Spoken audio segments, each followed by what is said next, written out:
The morning mist hung low over Windsor Castle as Catherine, Princess of Wales, stood at the tall windows of their private apartment. Her fingers traced the condensation on the glass while she watched the early groundskeepers tend to the perfectly manicured gardens below. The silence in the room felt different today, heavier somehow, as if the very walls understood the weight of what was coming. William emerged from their bedroom, his navy suit perfectly pressed, his face carrying that familiar expression of controlled composure that had become second nature over the years. He moved quietly, as he always did during these moments, understanding that some mornings required gentleness. Catherine turned to face him, and in that brief exchange of glances, they shared the unspoken acknowledgement that today would test them both. The breakfast table had been set with their usual china, but neither touched the food. William's phone buzzed constantly with messages from private secretaries, equerries, and palace staff, all coordinating the day's events with military precision. Catherine sipped her tea slowly, her mind already preparing for the cameras, the crowds, and the careful choreography of public grief. Their children had been told the night before, George with his serious 10-year-old understanding, Charlotte asking quiet questions with her mother's thoughtful nature, and Louis still too young to fully grasp why everyone seemed so sad. The family had spent extra time together at bedtime, William reading stories in voices that carried just a hint of the emotion he kept so carefully controlled during daylight hours. As the morning progressed, staff members moved through the castle with unusual quiet. Footsteps were softer on the ancient stone floors, voices lowered to respectful whispers. Even the dogs seemed to sense the solemnity, staying closer to their owners rather than bounding through the corridors with their usual energy. The atmosphere was thick with anticipation and reverence.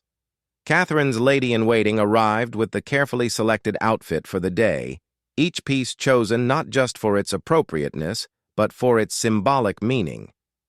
The colors, the jewelry, the style, everything had been considered and approved by multiple people, understanding that every detail would be scrutinized by millions around the world. Fashion would become a language of respect and remembrance.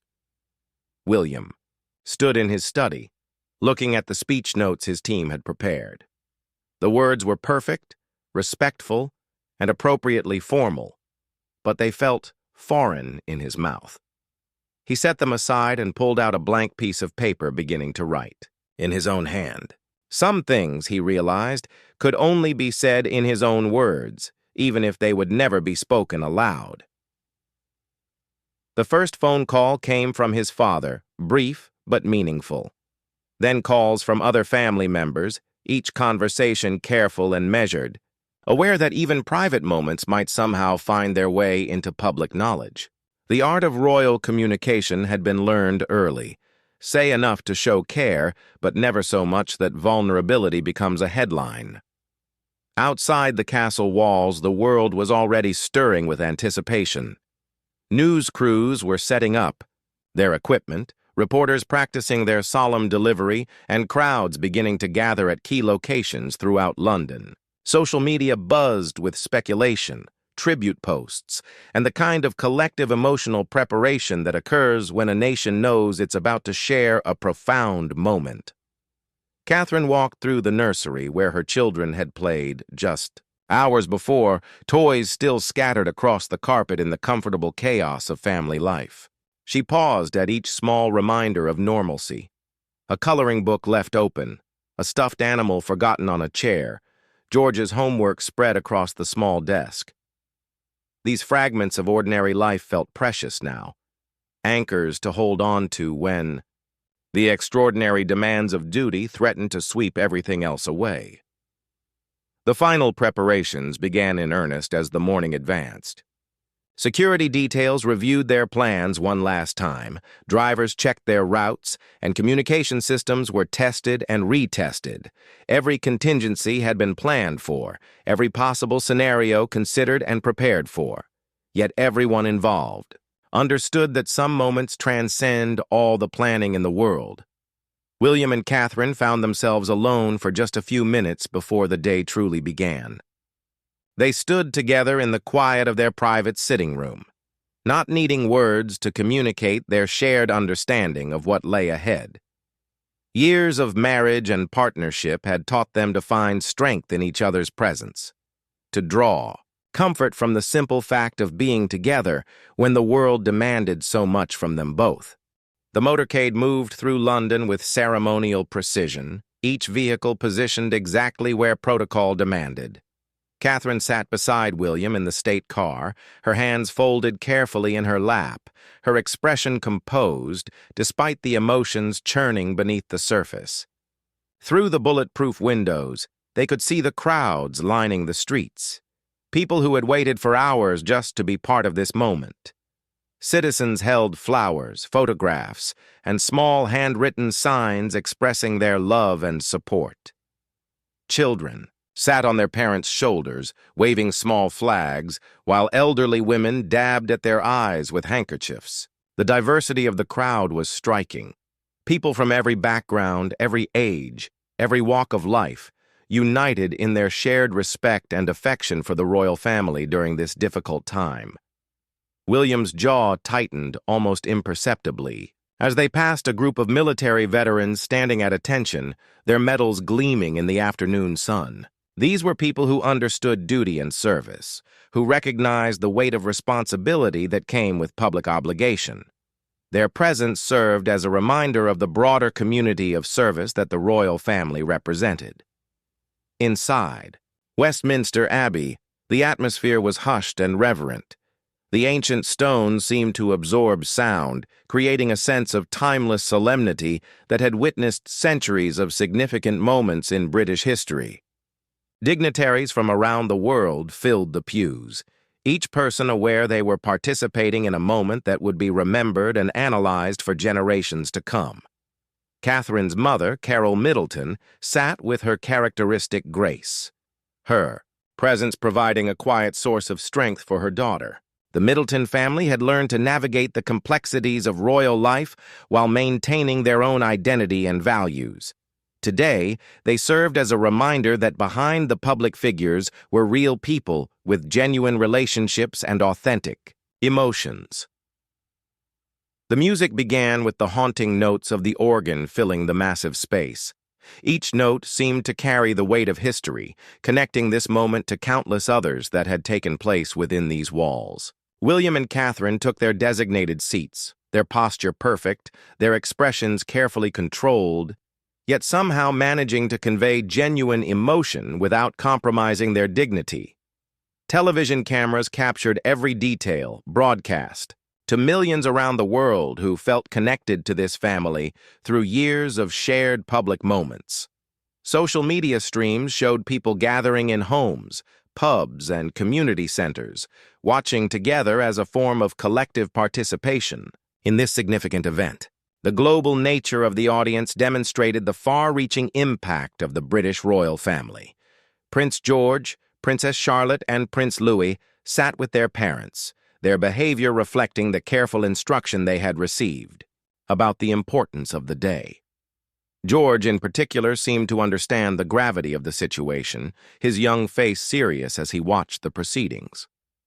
Charlotte held her mother's hand while Louis occasionally looked around with the natural curiosity of a child, quickly redirected by gentle guidance from his parents. The service proceeded with the measured pace of centuries-old tradition, each element carefully planned and executed. Hymns were sung with voices that carried both sorrow and hope, readings delivered with the kind of gravitas that only comes from deep understanding of their significance. Every word, every gesture, every moment of silence was meaningful and purposeful. William's siblings and their families provided a support system that extended beyond mere protocol. The bonds forged through shared experience of growing up in the public eye created a unique understanding among them. They knew the particular challenges of balancing personal grief with public responsibility, of finding authentic emotion within the constraints of royal duty. Catherine's thoughts drifted momentarily to private conversations, to quiet moments of laughter and connection that the public would never see. These personal memories provided strength during the formal proceedings, reminding her that beneath all the ceremony and tradition were real relationships, genuine love, and authentic human connections that transcended titles and responsibilities.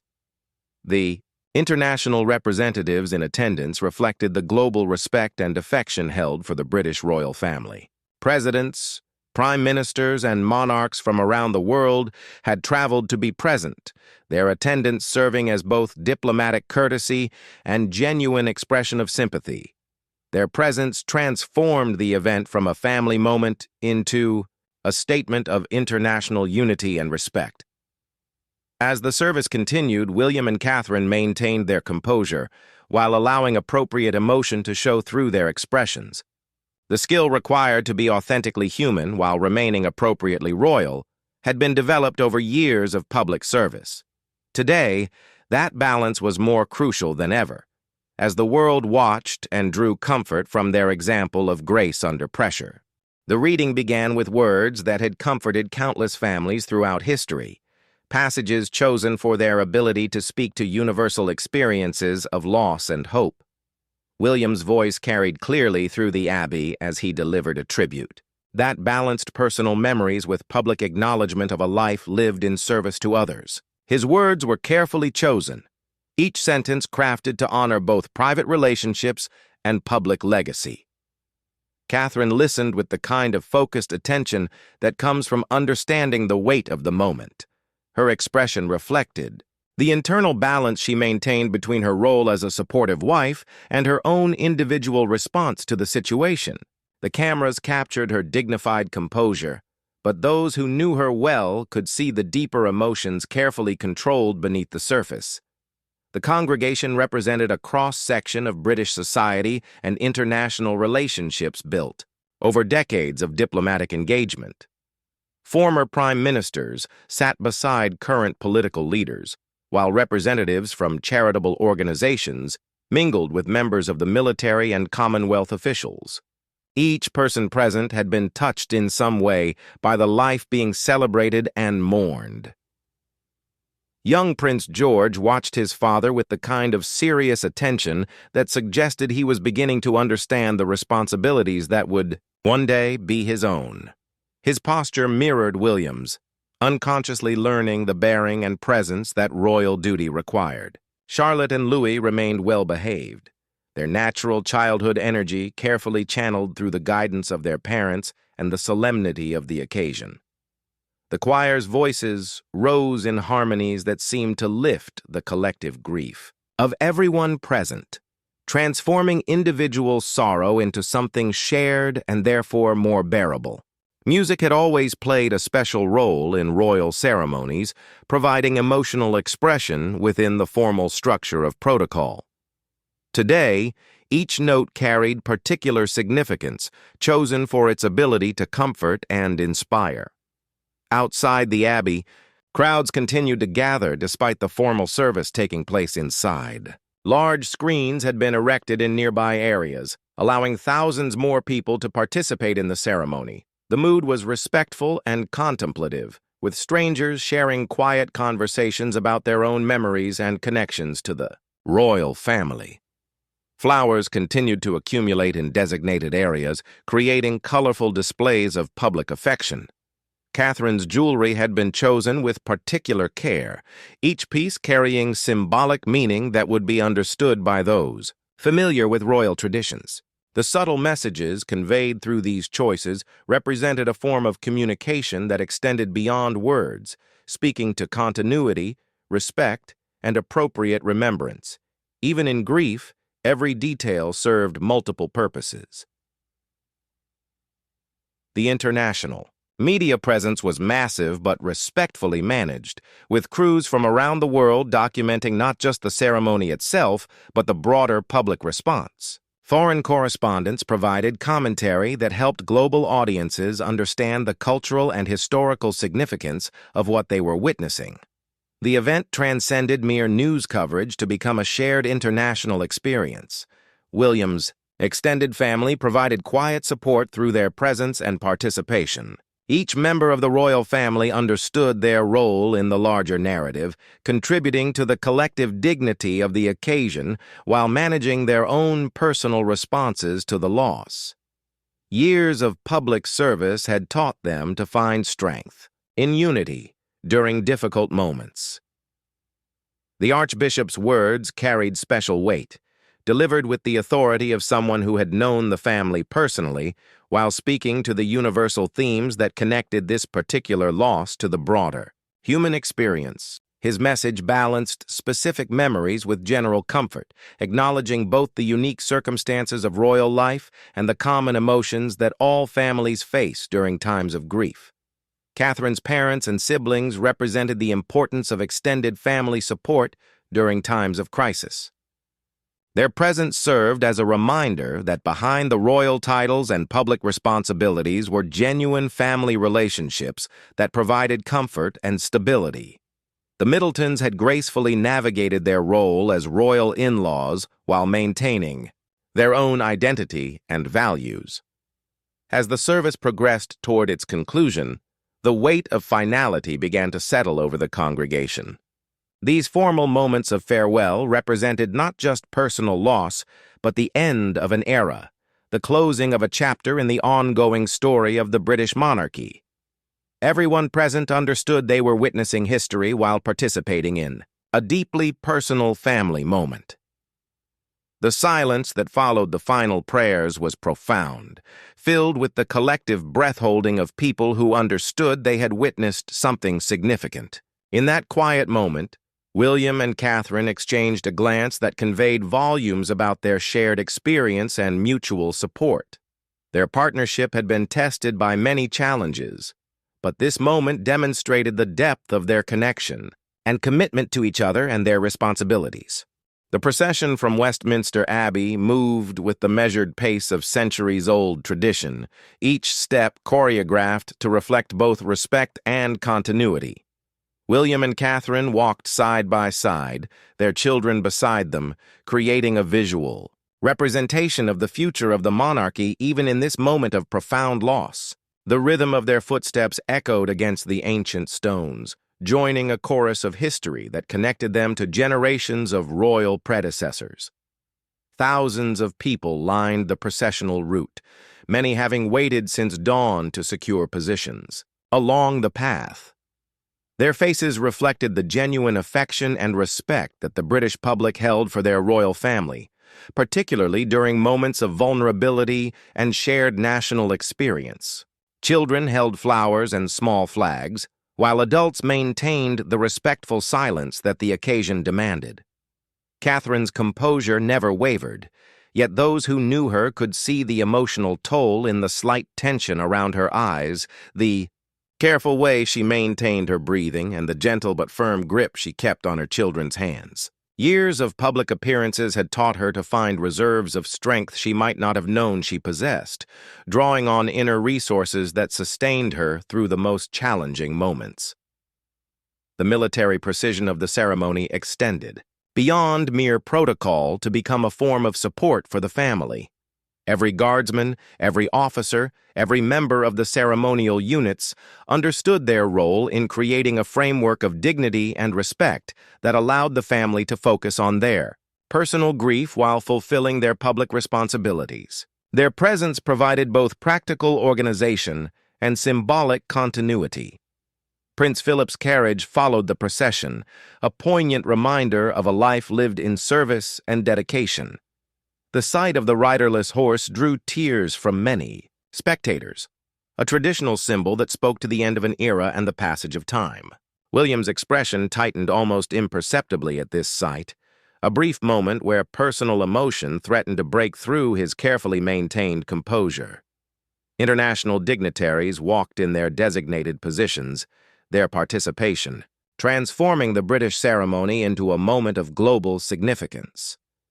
Presidents and prime ministers, kings and queens, each represented not just their own nations, but the broader international community's respect for the British royal family and their role in world affairs. Their presence elevated the personal loss to a matter of international importance.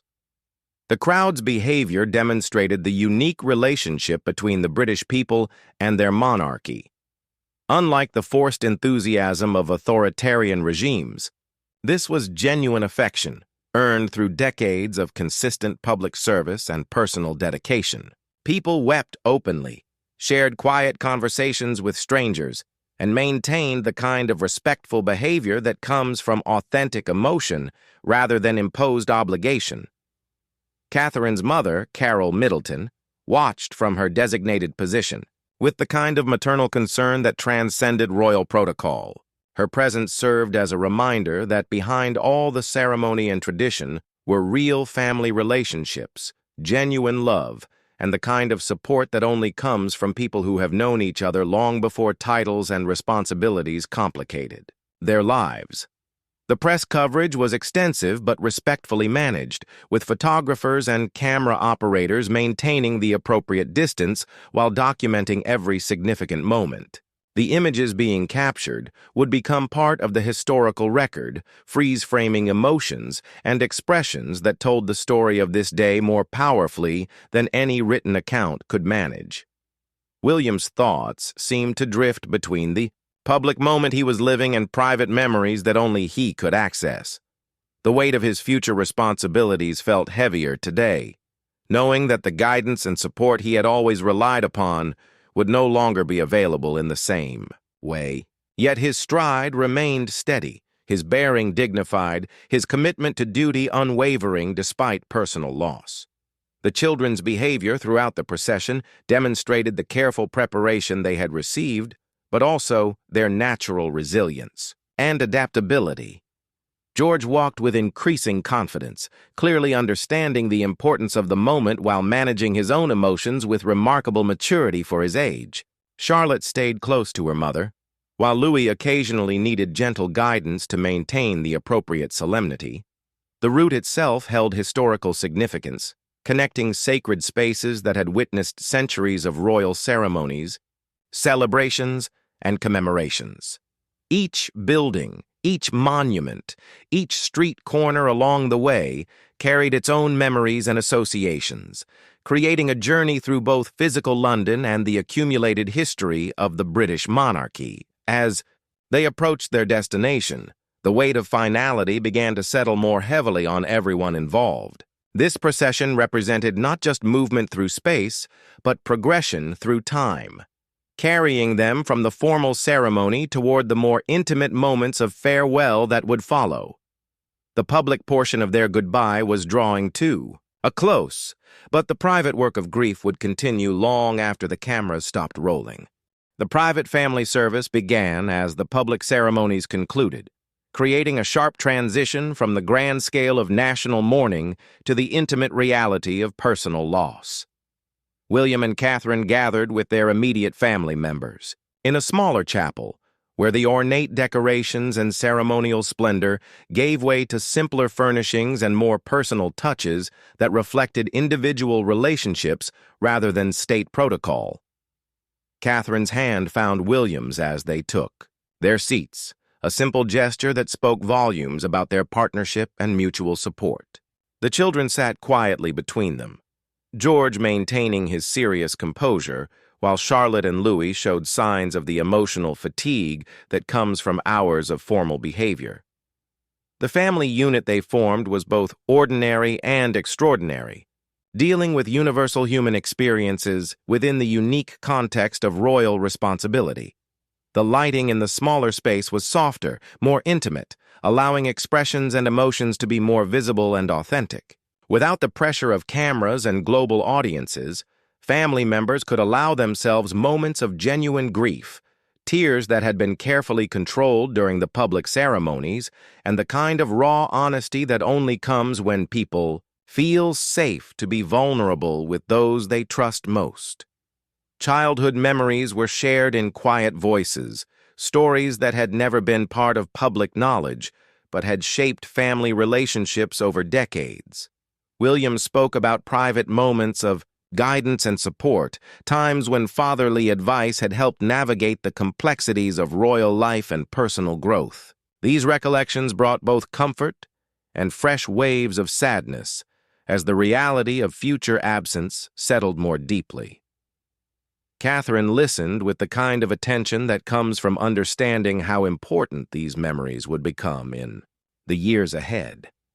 Her own relationship with the family patriarch had developed over nearly 2 decades, from the nervousness of early courtship through the confidence of established partnership. She had learned to appreciate the wisdom, humor, and genuine warmth that existed behind the formal public persona. The clergy member conducting this private service spoke with personal knowledge of the family, able to reference specific moments and characteristics that were unknown to the general public. This intimacy made the words more meaningful and comforting, providing the kind of spiritual guidance that could only come from someone who understood both the individuals involved and the unique pressures they faced. Prince George asked, quiet, questions that demonstrated his growing understanding of adult responsibilities and the permanence of loss. His parents answered with honesty appropriate to his age, helping him process not just this specific grief, but beginning to understand the broader concepts of duty, service, and the passage of generations that would define his own future role. Music in this smaller service was different too, featuring pieces that held special family significance rather than the grand hymns chosen for public consumption. A favorite song played softly, one that brought smiles even through tears as family members remembered happier occasions when music had filled family gatherings with joy rather than solemnity. Outside, the crowds were beginning to disperse, but many people lingered in nearby parks and public spaces, reluctant to end their participation in this historic day.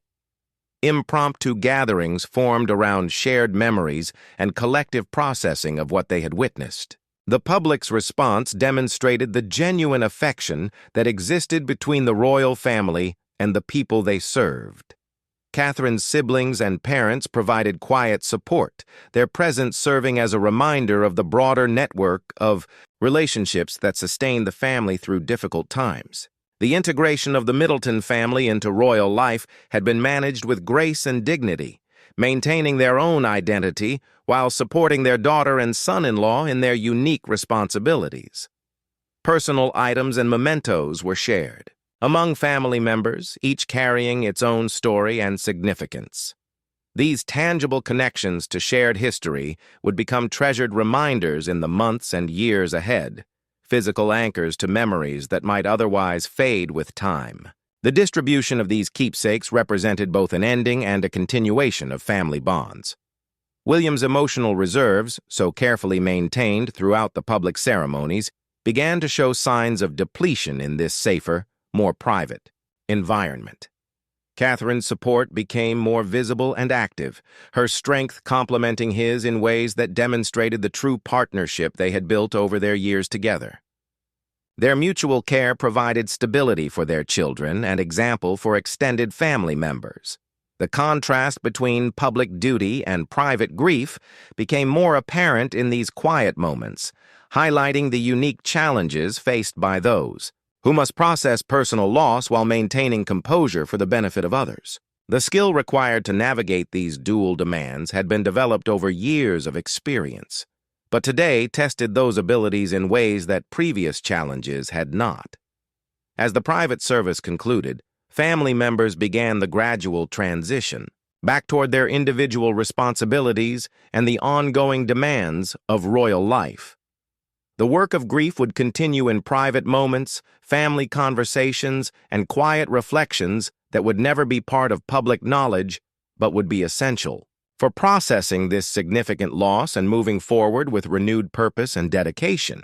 The evening found William and Catherine back at Windsor Castle, finally alone with their children after the longest day any of them could remember.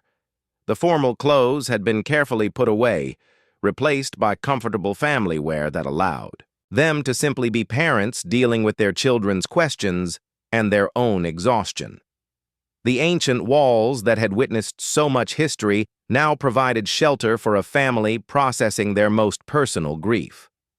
Charlotte asked why everyone had been so sad, her young mind trying to make sense of adult emotions and formal ceremonies that seemed both important and incomprehensible.